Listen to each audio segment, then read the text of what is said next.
I am beating every N64 game, and I mean all of them. The twist is, the next game I play is randomly selected, so I have no clue what's coming next. This is the journey to beating every N64 game. Game number 227, Harukanaru Augusta Masters 98.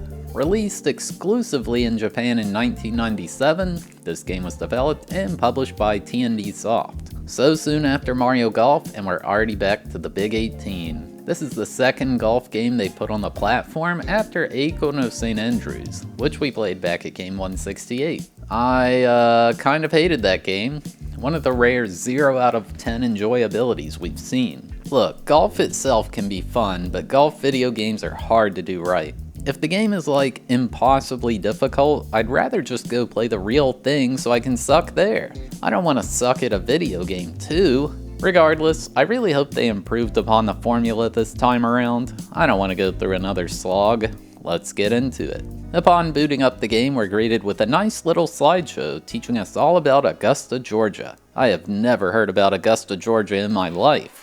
Is this really where they hold the biggest golf tournament of the year? I mean, the presentation is kind of neat, I'll give them that. Whoa, no way! The menus are all in English. This doesn't even have a fan translation patch. Oh wait, going into the sub-menus, the Japanese text shows itself. Darn you! The second choice in the options menu was for Easy Shot. My chat demanded I not turn it on though. Dang. You can actually create your own golfer in this one. The customization is lacking, to say the least. There are literally just 4 pre-made characters you can choose.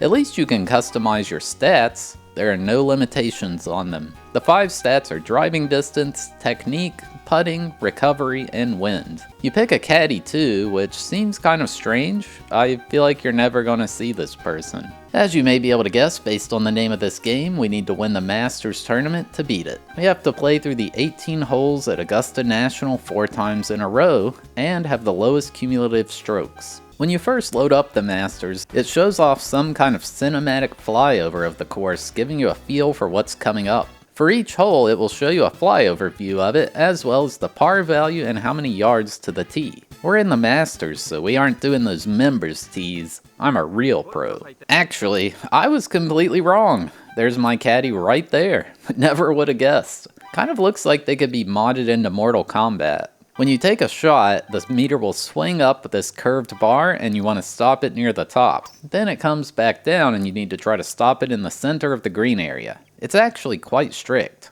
Hitting it out of the woods is impossible. With all these trees here, there's no way it's going very far. I think I didn't realize the game gave me a power to aim for on this approach. I launched it way too far. Oops. Time to rage quit.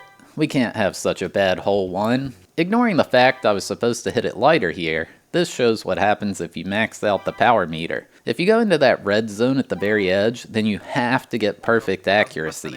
Otherwise, you'll duff it, basically get a horrific shot. Putting is so strange. The top shows the slope toward the hole, and the grid lines at the bottom show how the angle changes horizontally.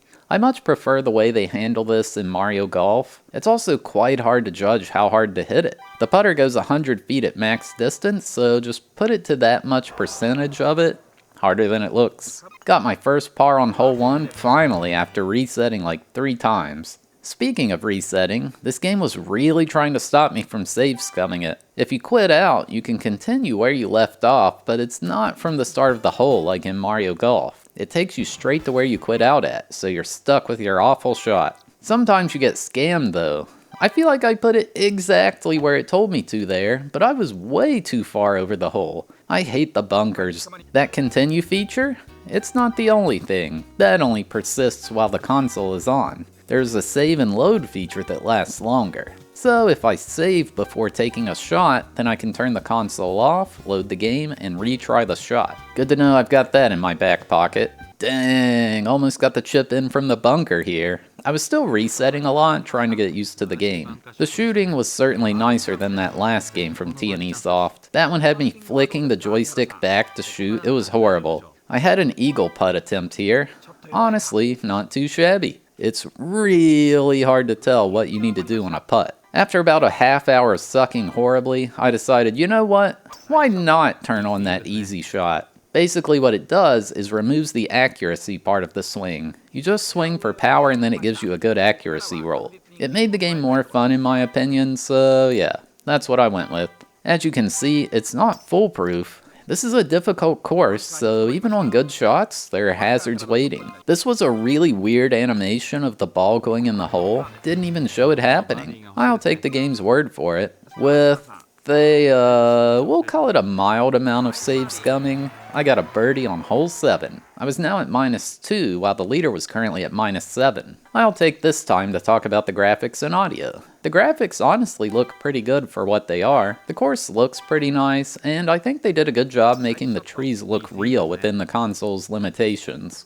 What I was most impressed by though was the animation of the golfer swinging. It looks so good. They must have had some pretty good motion capture hardware for the time. For the audio, you don't really hear music. There is this annoying dinging sound every time you do any kind of action, which gets old quick. There are 2 Japanese guys commentating. According to Wikipedia, it's Matsushita Kenji and Nobumitsu Yuhara. No idea who they are.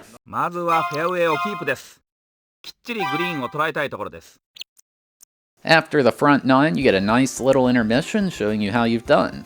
3 under par, pretty good.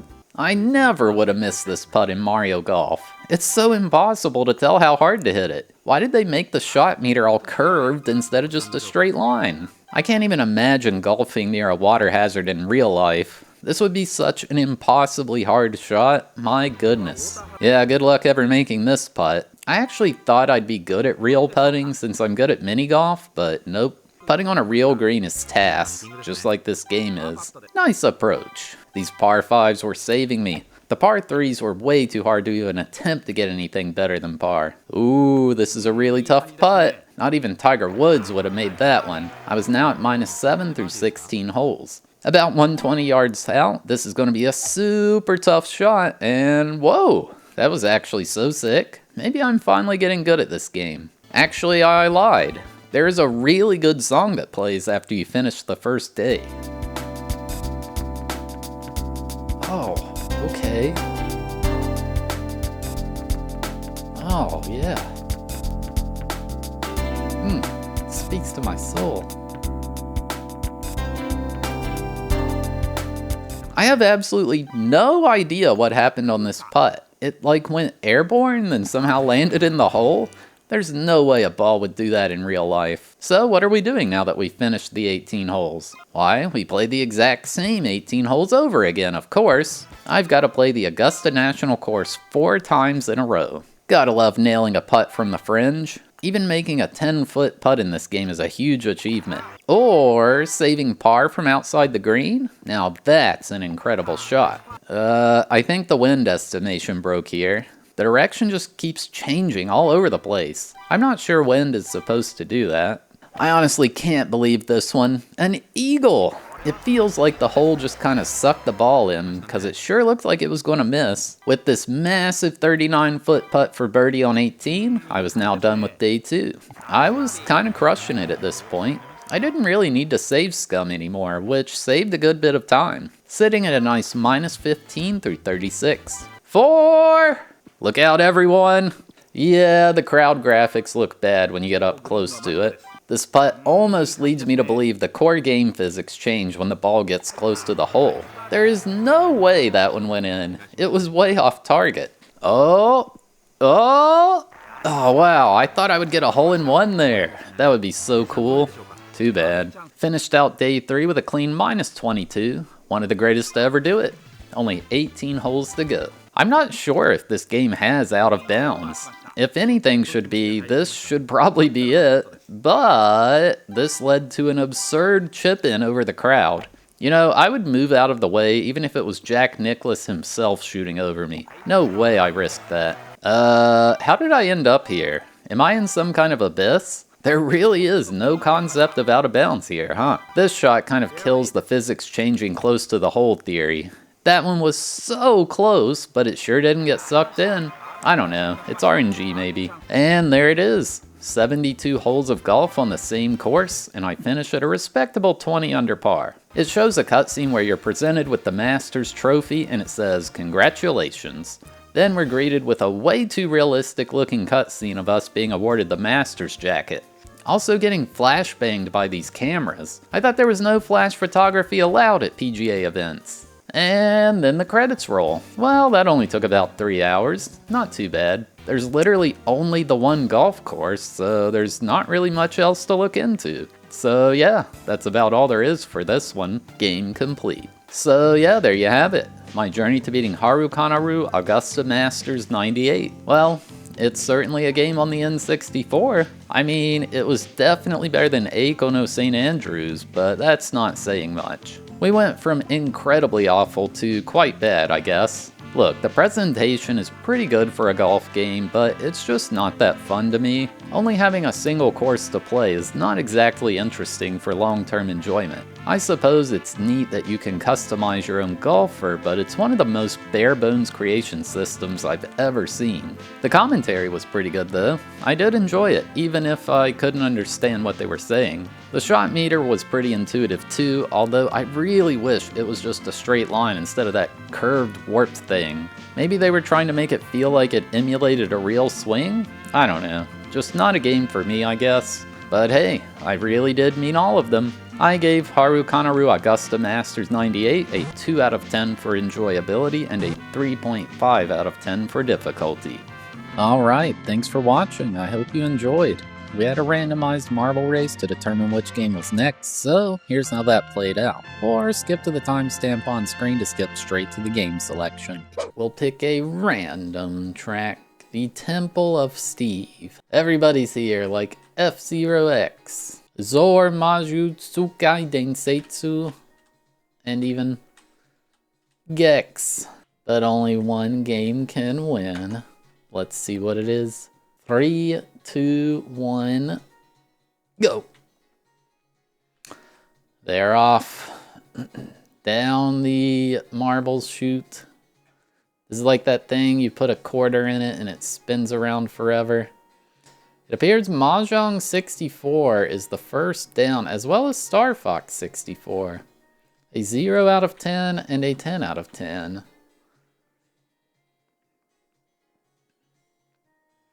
And there it is, Mahjong 64 off to an early lead, followed by Star Fox and Majora's Mask, Shadowgate 64, WCW NFL Blitz as well. We got Mahjong 64 way out in the front. Will it stay there though? Mahjong 64 does get around the comb there, and Star Fox gets held up. Majora's Mask, no, gets knocked backwards, and Mahjong 64 hanging on to that lead, but Star Fox, NBA Courtside 2 coming through now. We got quite a few games.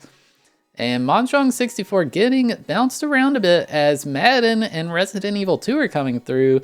Mario Tennis, NFL Blitz. We got Madden on the left, some other games on the right. Who will break through on the right? It is South Park Rally, the first one through, actually. What a surprise. Star Fox right behind Mahjong, as well Space Invaders, Mario No Photopea Clay Fighter as well. And we got South Park Rally as well as Star Fox 64 coming. Space Invaders, Clay Fighter. South Park Rally is in the lead. We got this faster moving comb here. And South Park Rally not only gets through, it gets boosted forward, as does Star Fox. And South Park Rally is coming down. Notice the goal is moving. If you pick the incorrect side here, you will not land in the goal and it doesn't count. South Park Rally, the current favorite. Star Fox, Mahjong 64.